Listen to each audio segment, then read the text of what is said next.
So we've talked about all sorts of characters across the X-Men corner of Marvel so far, but the neat thing about X-Men is that it has probably the most varied supporting cast of any Marvel property, ranging from regular old mutants, to space aliens, to even those beneath the surface of the ground we walk on.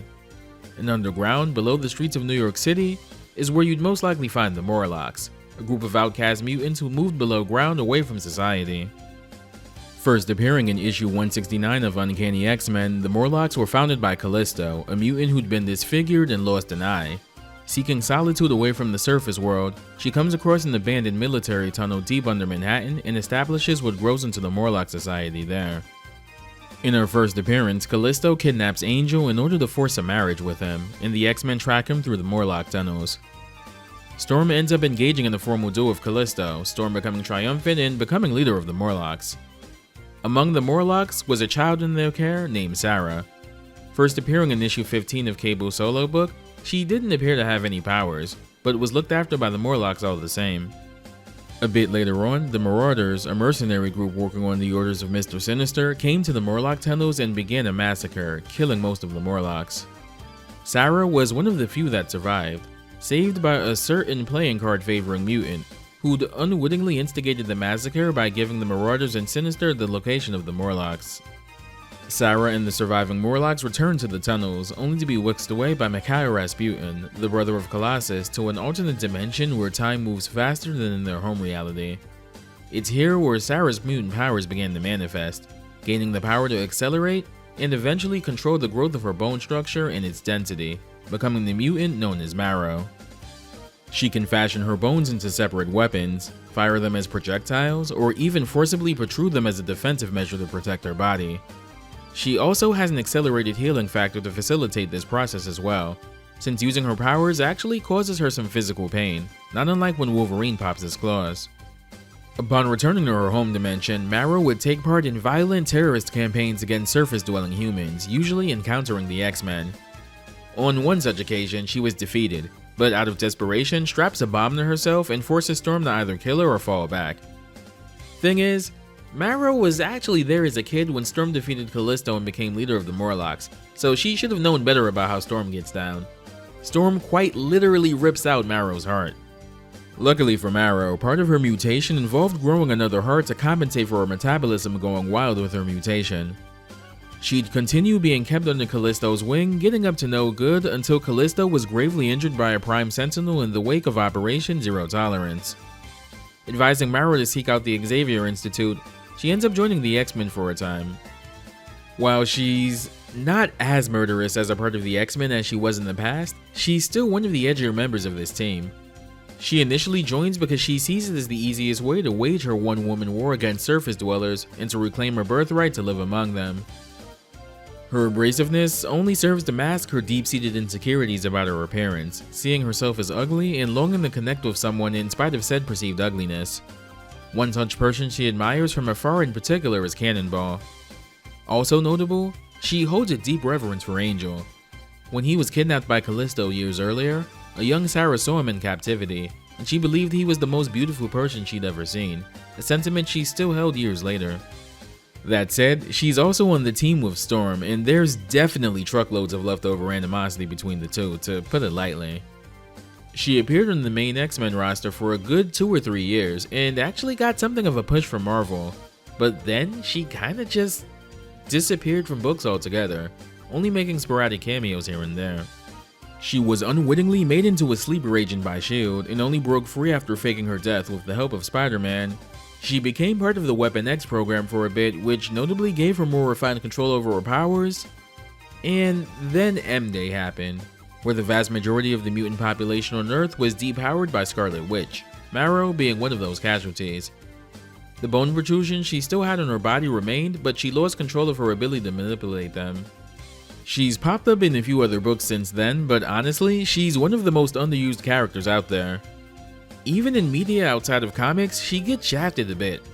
She pops up a few times in Wolverine and the X-Men, and she has a blink and you'll miss it cameo in X-Men 97, but the most well-known instance is notably the show she didn't appear in, X-Men Evolution.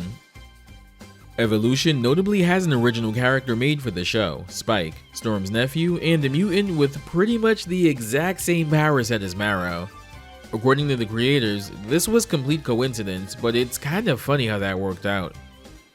This perhaps makes her inclusion in Marvel vs. Capcom 2 even more baffling to people. Marrow was one of 2 new Marvel characters added to the game alongside Cable. Marrow exists in this weird spot where she isn't quite as obscure as, say, Shuma Gorath or Blackheart, but even the people that knew of her likely saw her inclusion and were like, huh, her? Even me, who'd actually owned an issue or 2 from Operation Zero Tolerance beforehand, saw her inclusion as a kid and didn't really get it. There were so many other X-Men characters they could have chosen: Jubilee, Nightcrawler, Bishop, Polaris, the list goes on. And while she's far from what would have been my first choice for a Marvel character in this series, I think they do a pretty cool job with her overall. Marrow's design in particular is specifically modeled after her design that debuted in Uncanny X-Men issue 346. Prior to that issue, Marrow had a slightly more monstrous design, with some noticeable bone protrusions in her face in particular.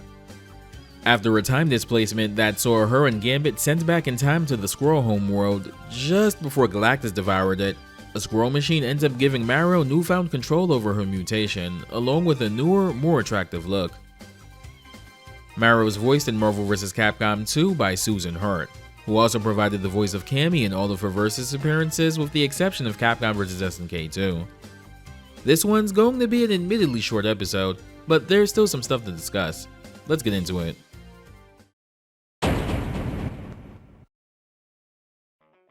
Before we move on, I want to point out Marrow's animations. Because of the newcomers added to Marvel 2, she and Domingo definitely have the most impressive animations.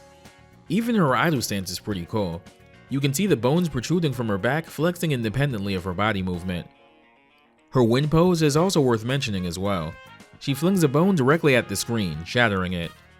Aside from looking cool as hell, I believe this is also the first instance of a wind pose breaking the fourth wall in the Versus games.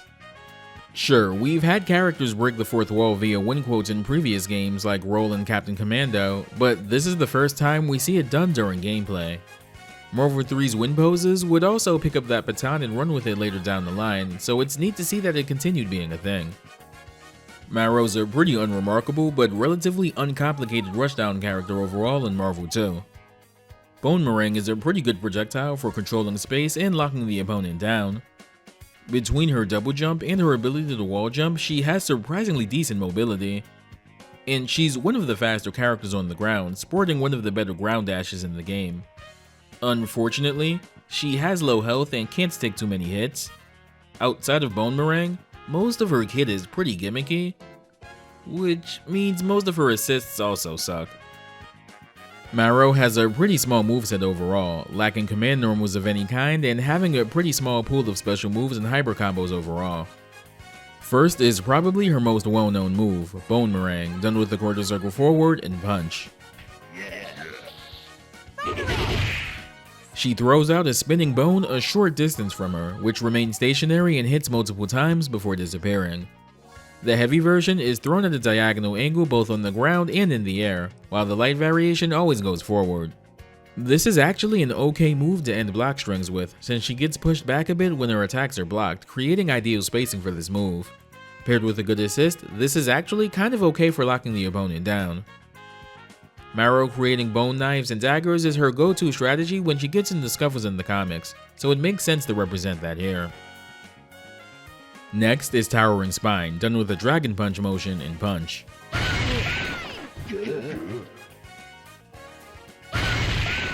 Marrow crouches and a massive fanning tower of bone sprouts out of her back before crumbling. The hitbox for this is really good, but it's offset by the fact that it has some significant startup, so attempting this on reaction to anti-air someone isn't really practical outside of hard reads. Next up is Ride and Slash, done with a half circle back and punch. This is a hit grab, something the dev team from Marvel 2 seemed to like to stick on the new characters in the game, and it can also be done in the air. She leaps onto the opponent and slashes them a bunch before leaping off. It's kind of gimmicky, but there are some niche use cases I've seen of it, so it's not totally worthless or anything. But it's definitely not something to throw out without a solid plan behind it. Next up is Ricochet Slash, done with the quarter circle back and kick.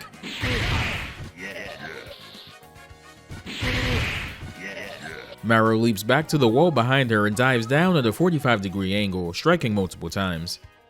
This move's kind of an odd duck. Marrow can't really get anything off of this and she bounces off the opponent on hit, which also makes it punishable on block and on hit in some circumstances, depending on the character. Marrow's first hybrid combo is Stinger Bones, done with the quarter circle forward and 2 punches. Marrow shoots out some curved bones from her back directly at the opponent.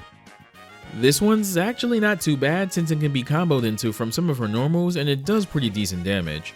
Looks cool as hell too. Next up is Bone Burst, done with a quarter circle back and 2 punches. Marrow hops up a bit before shooting out a bunch of smaller bones that home in on the opponent. This one can be done in the air and is also pretty decent overall. It makes for a good DHC and does okay chip damage for what it is. Marrow almost always usually defaults to making knives out of her bones to strike with, but every now and then, she'll just shoot out a barrage of projectiles out from her body if she's really trying to end things quick. Marrow's first assist is Bone Meringue.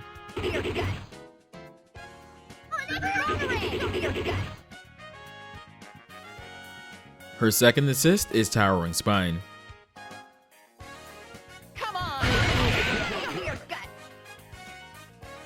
Her third assist is Ricochet Slash.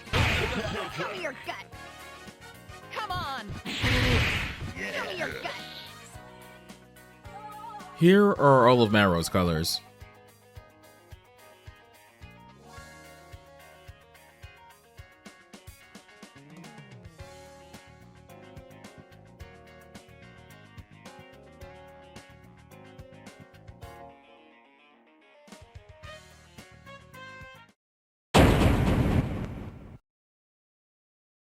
Okay, so this might honestly be one of the single hardest comic book recommendations I've had to come up with, because the pickings are really slim when it comes to Marrow.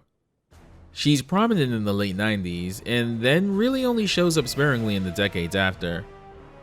There's the one-shot comic with Spider-Man, though it really isn't all that great, but it does end up leading into her stint in Weapon X, which is somewhat interesting. She shows up in the 2014 relaunch of X-Force, and this one gets a little heavy. She's part of a new X-Force team and notably pregnant. She ends up losing the baby, but it's the circumstances behind it where things get a little wild.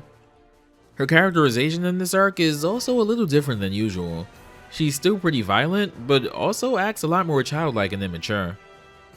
She's also briefly shown up as recently as the Dawn of X era of X-Men, where she was officially recognized as a resident of Krakoa.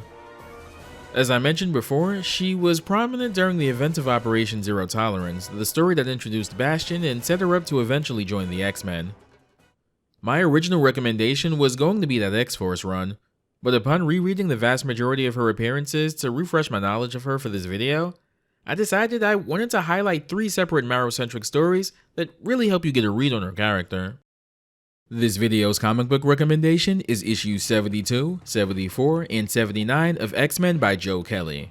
That's X-Men with no adjectives like uncanny or unlimited, just X-Men. Issue 72 sees Marrow have a confrontation with Wolverine on the recommendation of Storm, as tensions between she and Marrow have reached a boiling point. This escalates into a full-on brawl where Wolverine tries to teach her a lesson and put her into her place. And in some moments, as brief as they are, we get a small glimpse into some of Marrow's insecurities, like how ugly she feels she is relative to everyone else. It's a pretty action-packed issue too, so if you want to see her throw down with a character she can actually go all out on, this is the one for you. I mentioned earlier the reference she has for Angel, and that plays a big role in issue 74. Angel finds himself in the Morlock tunnels, and Marrow, who'd just been nursing an ailing Callisto, finds him encountering an abomination. She attempts to help him without being seen, believing herself too ugly and unworthy of being in his presence, but that doesn't go well for her. The two end up getting away from Abomination before Angel genuinely calls her a beautiful soul for sticking out her neck to help him, something she probably really needed to hear that day. It's pretty heartwarming and one of the few times we get to see her softer side for an extended period of time. Last is issue 79. A finally healthy Callisto attempts to have a heart-to-heart with Marrow to convince her that staying with the X-Men is in her best interest so that she isn't eventually consumed by all of her anger at the world. Marrow, predictably, doesn't take this well and runs off, harassing some humans along the way in anger. Callisto and Storm go out to find her, but she ends up running into Cannonball first, who, as we've established, she has something of a crush on. Things escalate and some cops get involved, but Cannonball, Callisto, and Storm end up talking her down, and this issue is specifically the one that marks a turning point in her relationship with the X-Men, going from the loose cannon that hates mostly everyone, to being rough around the edges but mostly well-meaning. She even manages to call something of a truce with Storm going forward. All three stories are thankfully standalone and don't take place during any massive X-Men storylines, so you can jump into them with no issue whatsoever and be fine.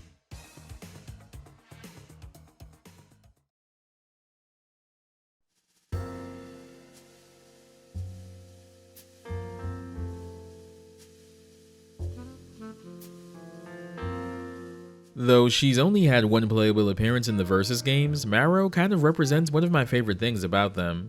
There's a place for every kind of character on the roster.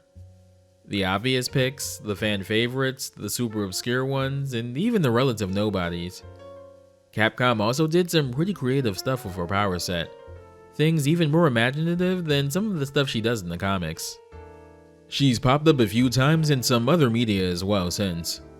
She's a boss in X-Men Legends. She shows up in a few episodes of Wolverine and the X-Men. And she's one of the characters on the poster in Ultimate Marvel vs. Capcom 3's Days of Future Past stage. Who knows if she'll ever show up outside of comics again, but I wouldn't be mad if she showed up as a Dark Horse selection in a new hypothetical Marvel vs. Capcom game. Or hell, any character from some of the more underrepresented X books.